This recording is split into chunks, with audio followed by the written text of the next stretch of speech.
January 5, 1943, Kula Gulf, Solomon Islands. Lieutenant Red Cochran gripped the fire control director aboard the cruiser USS Helena as 4 Aichi D-3A dive bombers completed their attack run against the American task force. These VALs had just struck the New Zealand cruiser Achilles and were turning away with characteristic Japanese precision. Cochrane armed shells containing technology that would rewrite the mathematics of aerial warfare. 2 salvos thundered from Helena's aft 5-inch battery. One of the departing Japanese aircraft erupted in flames without being touched, ripped apart by shrapnel from a shell that exploded 30 feet away. The pilot never understood what killed him. Neither did his commanders. Neither would the Japanese high command for the remainder of the war. This was the first combat kill by a weapon that military historians would later rank alongside radar and the atomic bomb in strategic importance. The proximity fuse, deceptively codenamed the variable time or VT fuse, had just announced itself to the Pacific War. Over the next 2.5 years, this technology would fundamentally alter Japanese tactical calculations, shatter their aerial offensive capability, and save thousands of American lives. The transformation began not with brilliance, but with a fundamental problem that had plagued anti-aircraft gunners since aircraft first became weapons of war. December 7, 1941. Pearl Harbor, Oahu. As Japanese aircraft screamed through tropical skies, American gun crews fought back with everything available. 5-inch naval guns thundered from damaged ships, hurling shells skyward at attacking dive bombers and torpedo planes. Each shell required manual fuse setting, a sailor turning a wrench against a clockwork mechanism, while enemy aircraft dove through defensive fire. Most shells exploded harmlessly in empty sky, their preset timers detonating them seconds too early or too late. Some never exploded at all. Others fell back to earth, their contact fuses still armed. In Honolulu, 9 miles from the harbour, shells weighing 55 pounds crashed through roofs, detonated in streets, tore through buildings. The Hirosaki family died when a 5-inch shell flew through their restaurant window during breakfast service. Father Jitsuo, sons Jackie and Robert, daughter Shirley and nephew George, perished instantly along with 7 young men eating at the Cherry Blossom restaurant. 3-month-old Janet Yumiko Ota became the youngest casualty when a shell struck her home, killing her, her mother, and her aunt. By the time smoke cleared over Pearl Harbor, 68 civilians lay dead. 32 of them had been killed in Honolulu specifically, not by Japanese bombs but by improperly fused American anti-aircraft shells landing in the city. The tragedy illustrated with brutal clarity the inadequacy of existing technology against modern aircraft. The mathematics were unforgiving. Traditional anti-aircraft fire required 3 pieces of perfect information executed in sequence under combat conditions. First, optical rangefinders had to calculate exact distance to a target moving at 300 miles per hour, potentially through smoke, clouds, or tropical sun glare. Second, height-finding equipment had to estimate altitude against fast-moving targets that could climb or dive at will. Third, fire control computers had to calculate where the aircraft would be in the 15 to 30 seconds it took a shell to reach altitude. A sailor then manually set a clockwork time fuse. The shell was loaded, the gun fired, and the fuse mechanism counted down. If all calculations were perfect, if the aircraft maintained course and speed, if the mechanical fuse functioned correctly, the shell would explode near the target. The odds of destroying an aircraft were approximately 1 in 2,500 rounds fired under ideal conditions. In combat, with multiple targets maneuvering through defensive fire, the odds dropped catastrophically. The problem had existed since the First World War, but became critical as aircraft evolved. In 1918, aircraft flew at 90 miles per hour at altitudes below 15,000 feet. By 1940, modern fighters exceeded 400 miles per hour at altitudes above 30,000 feet.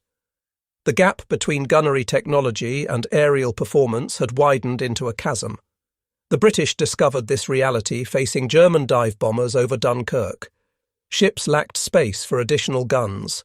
More ammunition consumed limited magazine space.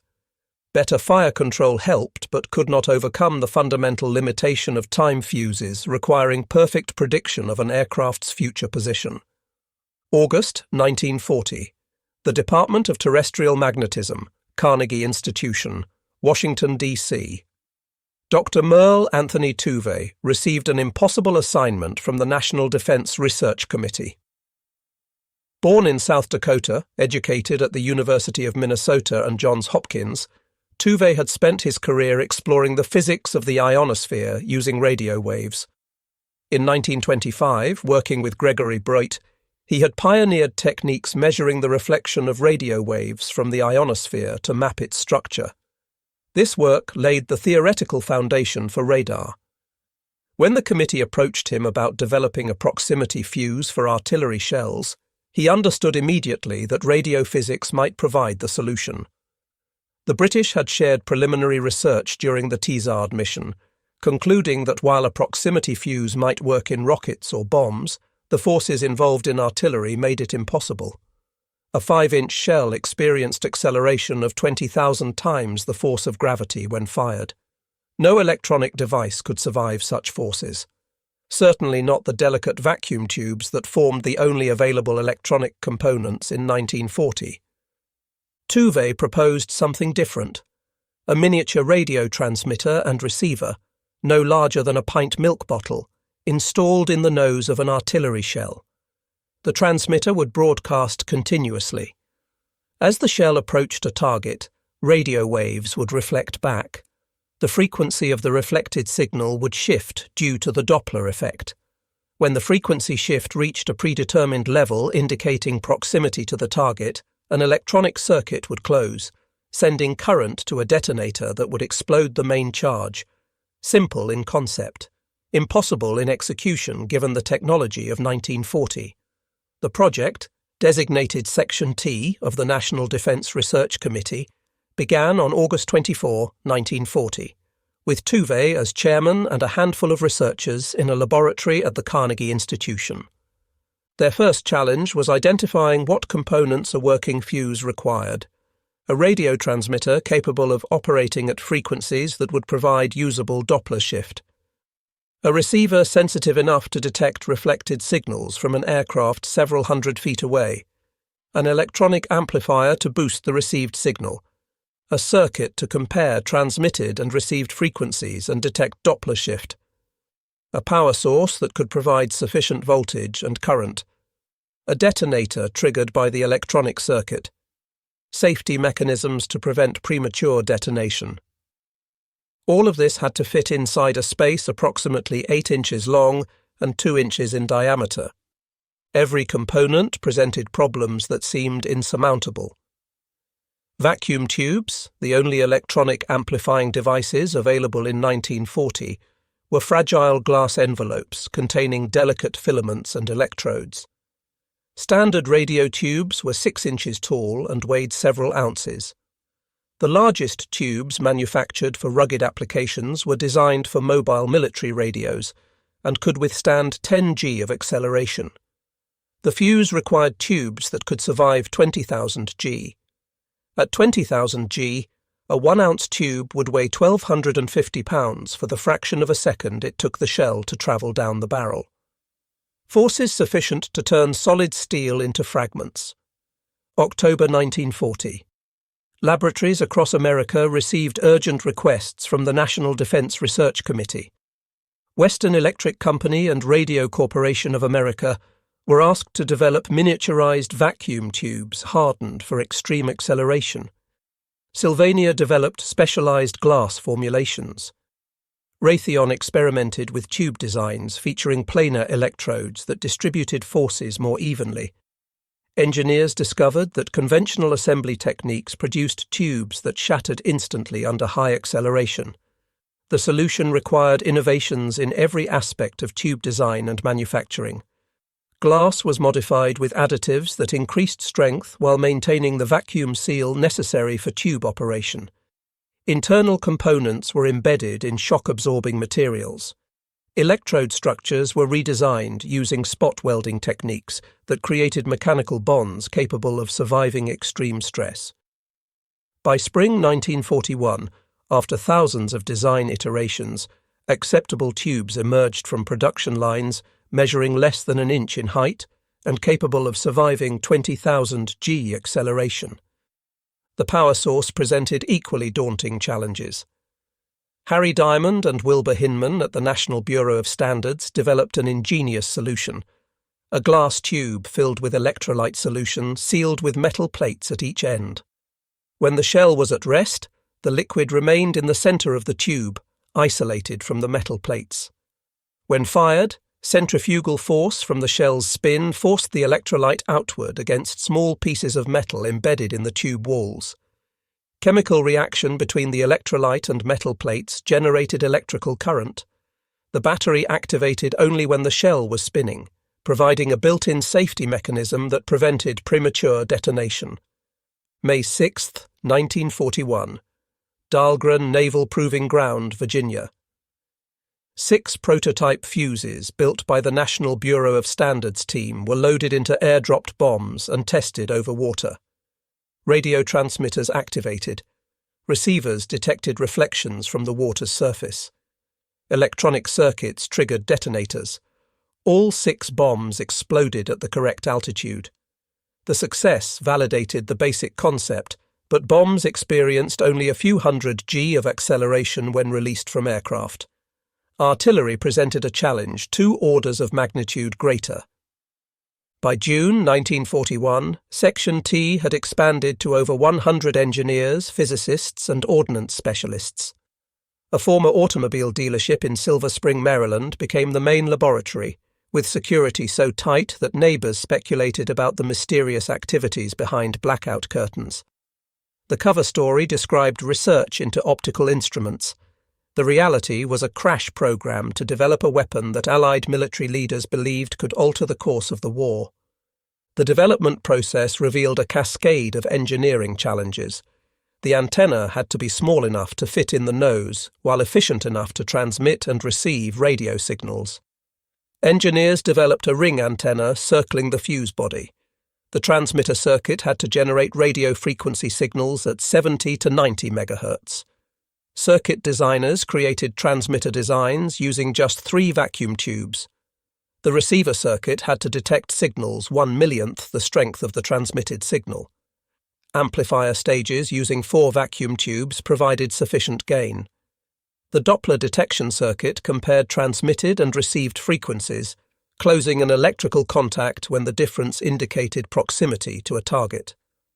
December 1941. The attack on Pearl Harbor transformed the proximity fuse project from important research to critical priority. The Navy had been skeptical that electronics could survive gun launch. Witnessing the inadequacy of time fuses during the Pearl Harbor attack eliminated all doubts. Production contracts expanded from millions to hundreds of millions of dollars. Johns Hopkins Applied Physics Laboratory was founded on March 10, 1942, to centralize development. 5 companies received contracts to mass-produce fuses following designs developed at APL. Crossley Corporation in Cincinnati, RCA, Eastman Kodak, General Electric, and McQuay Norris committed entire factories to fuse production. Over 100 factories would ultimately participate, producing components for fuses that each contained approximately 130 miniaturized parts. The goal was 40,000 fuses per day by late 1943, 70,000 per day by war's end. The secrecy surrounding the project was absolute. Workers assembling components never knew what the final product would do. Different companies manufactured different subassemblies. The designation variable time fuse was chosen specifically to mislead anyone who might learn of the project. The code word POZIT was used in military communications. Even after combat use began, captured fuses that failed to detonate were assumed to be some kind of advanced time fuse. Japanese and German intelligence never determined the true nature of the technology. August 12, 1942. Chesapeake Bay, Virginia. The cruiser USS Cleveland conducted the first comprehensive test of production proximity fuses against drone aircraft. 3 radio-controlled target drones were launched to simulate aerial attack. Cleveland's 5-inch guns required fewer than 10 rounds to destroy all 3 aircraft on the first day of testing. Naval authorities cancelled the remainder of the 2-day test schedule and immediately authorized mass production and fleet deployment. In tests over the previous 2 years, time-fused shells scored hits requiring an average of 2,500 rounds fired per aircraft destroyed. Proximity-fused shells destroyed aircraft with dramatically fewer rounds, demonstrating 25-fold improvement in effectiveness. Production accelerated through fall 1942. The first combat-ready fuses reached fleet units in October. The cruiser Helena received 500 rounds of proximity-fused 5-inch ammunition, carefully distributed to prevent accidental disclosure if the ship was damaged. Instructions emphasized that proximity fuses were to be used only over water, where duds would sink beyond enemy recovery. Gunners were trained but not told how the fuses functioned. Initial fleet reaction ranged from skepticism to curiosity. The morning of January 5, 1943, resolved all doubts. Lieutenant Cochrane's salvos destroyed 1 Valdive bomber and damaged a second. The gun crews had achieved aerial kills without perfect prediction of target position, without manual fuse setting, without the complex calculations that had limited anti-aircraft effectiveness since the technology's inception. Word spread through the fleet immediately. Ships that had received proximity fuses began using them in every engagement.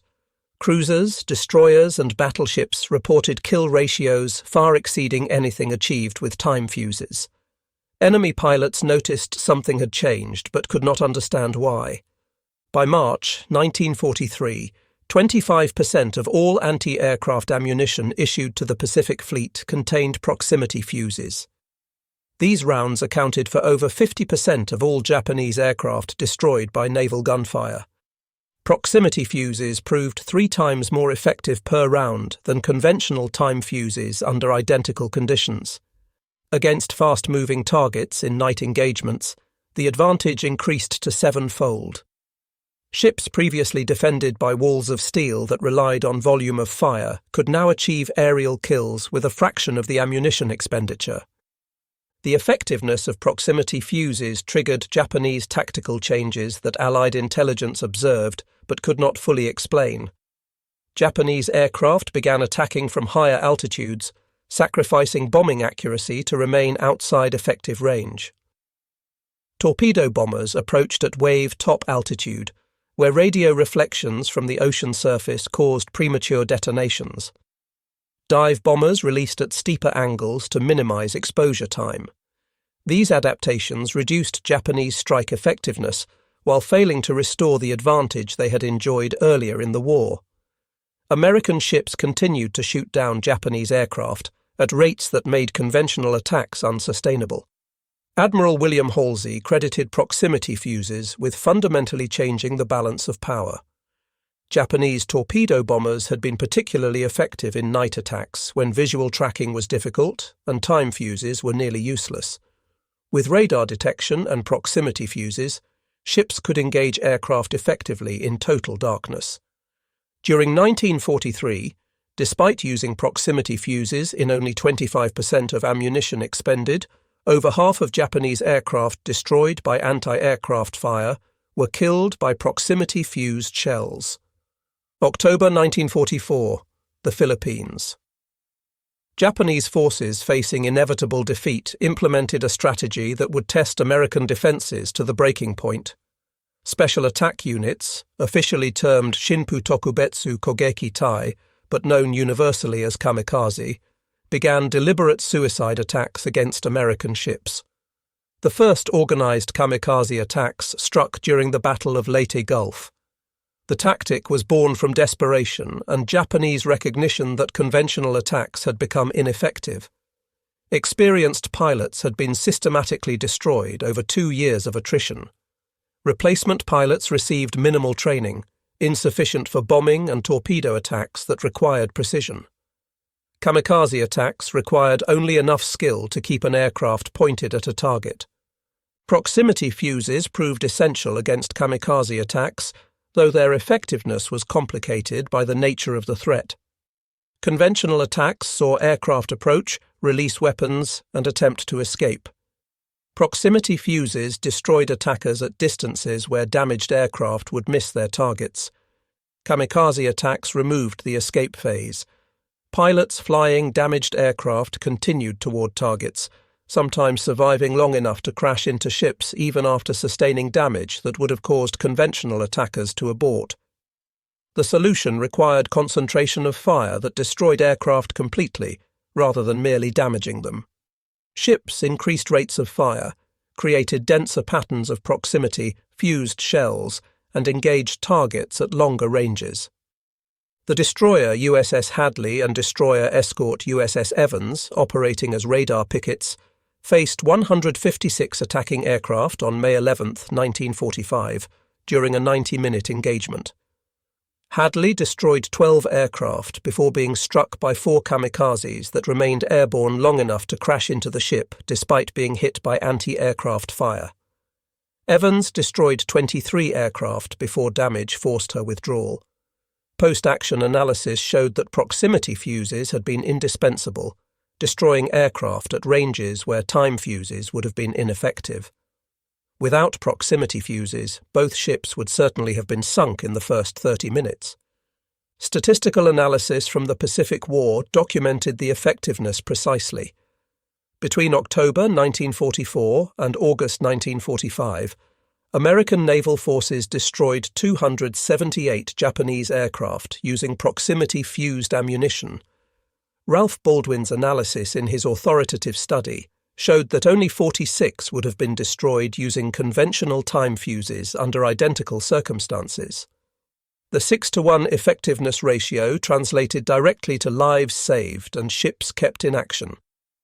At Okinawa, where American ships faced the most intensive kamikaze operations of the war, proximity fuses accounted for a significant percentage of Japanese aircraft destroyed, though the majority of kills still came from combat air patrols and shorter-range automatic weapons. June 12, 1944. The fields of northern France. While proximity fuses revolutionized naval warfare in the Pacific, restrictions had prevented their use over land where unexploded fuses might fall into enemy hands. German technical intelligence had proven capable of reverse engineering captured equipment, but the V-1 flying bomb campaign against London forced reconsideration.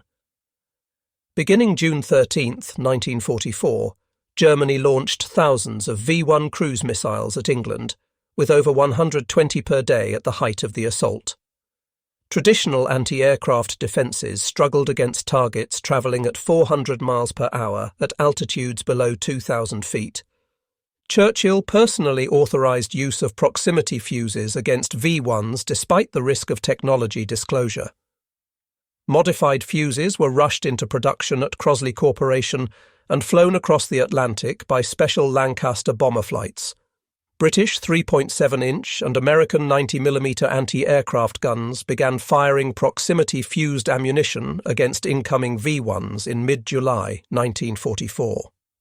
The effect was immediate and overwhelming. During the first week, kill rates increased from 10% to 24%. By the fourth week, 79% of V-1s were destroyed by proximity-fused anti-aircraft fire.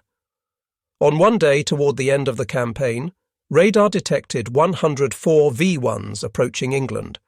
Proximity-fused anti-aircraft guns destroyed 68. Of the remaining 36, fighter aircraft destroyed 32. Only 4 reached London. The British capital was saved by technology developed on the other side of the Atlantic. December 16, 1944. The Ardennes Forest, Belgium.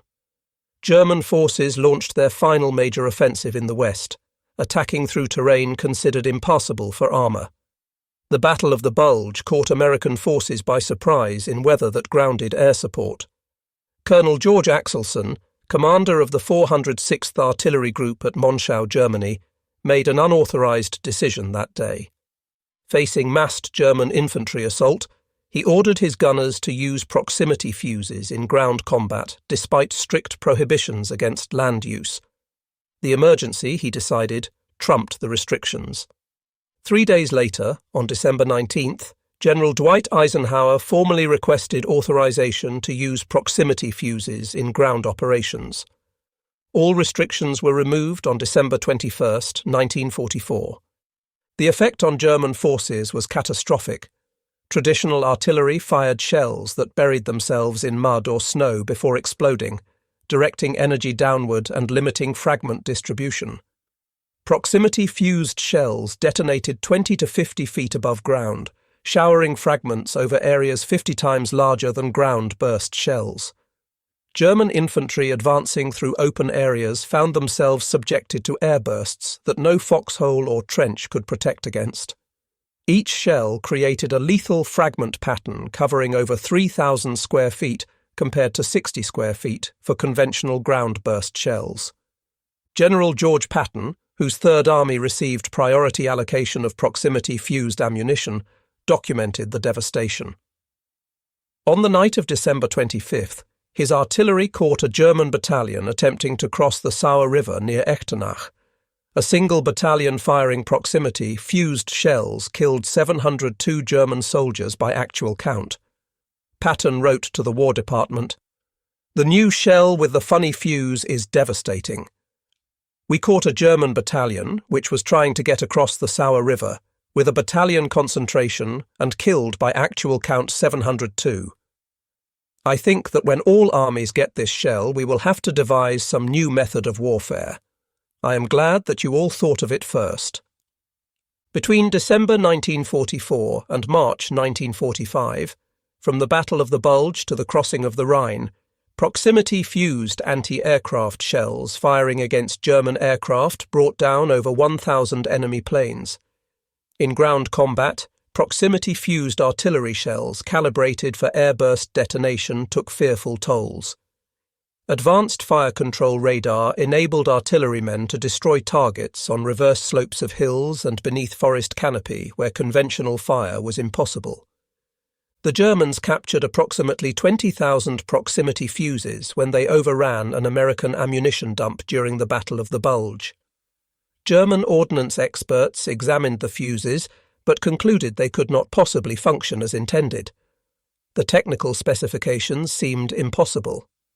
Electronics that could survive artillery launch forces were considered beyond current technology. The Germans assumed the fuses were some kind of advanced time mechanism they did not fully understand.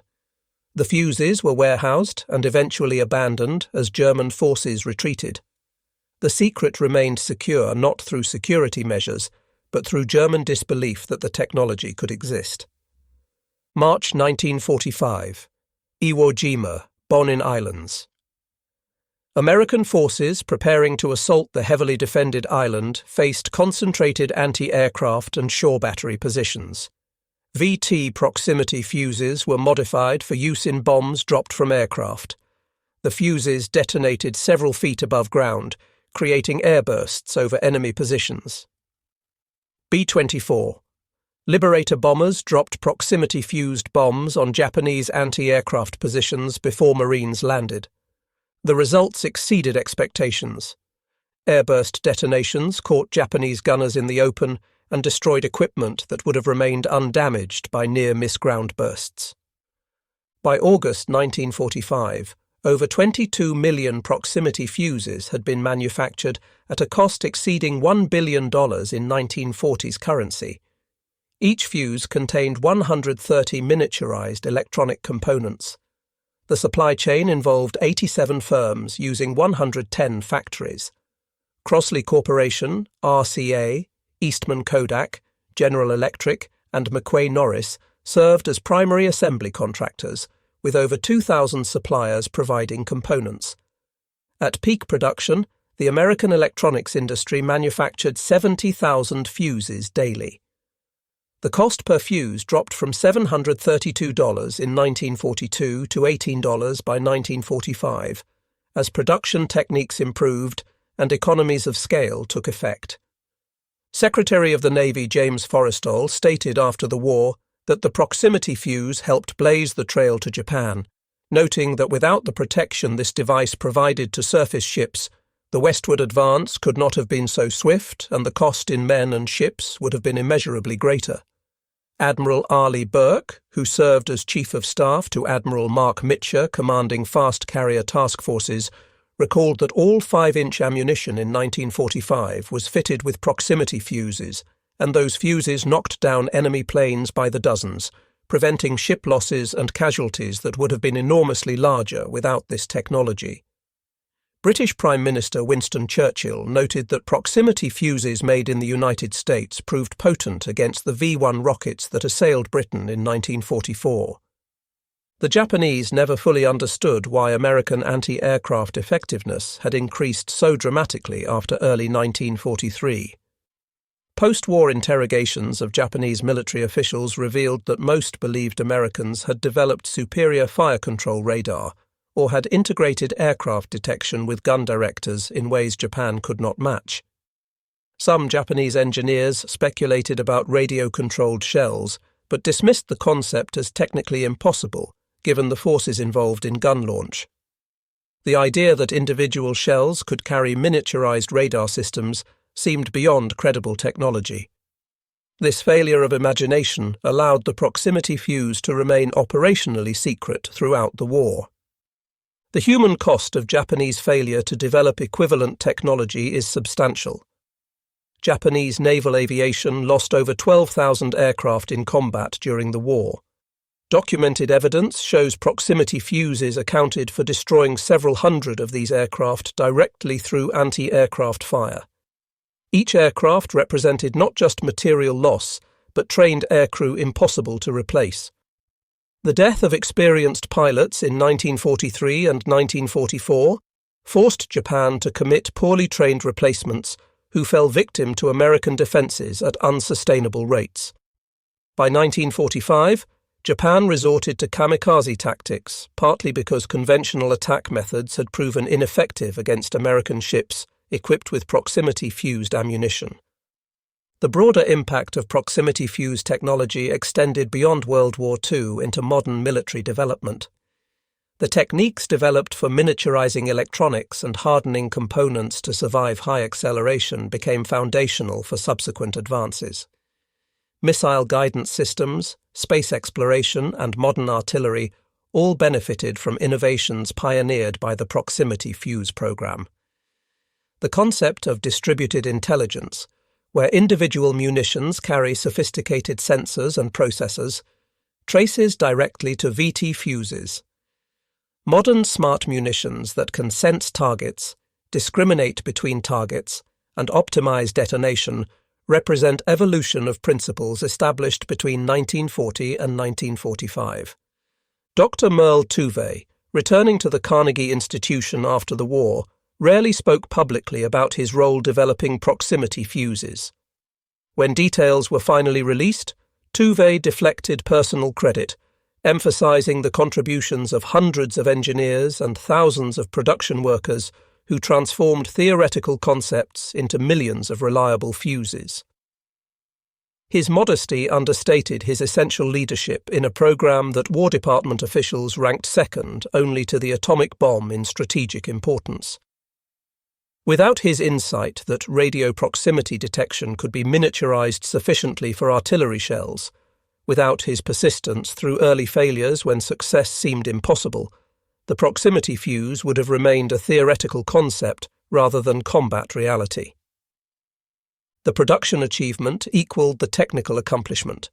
Manufacturing 22 million proximity fuses, each containing 130 precision components, required industrial organization on unprecedented scale. Over 100 factories had to coordinate delivery of components matching specifications measured in thousandths of an inch. Supply chains had to deliver vacuum tubes, batteries, and electronic components from hundreds of specialized suppliers, all synchronized to keep assembly lines operating at capacity. At 70,000 fuses per day, production required approximately 9 billion total electronic components over the course of the war.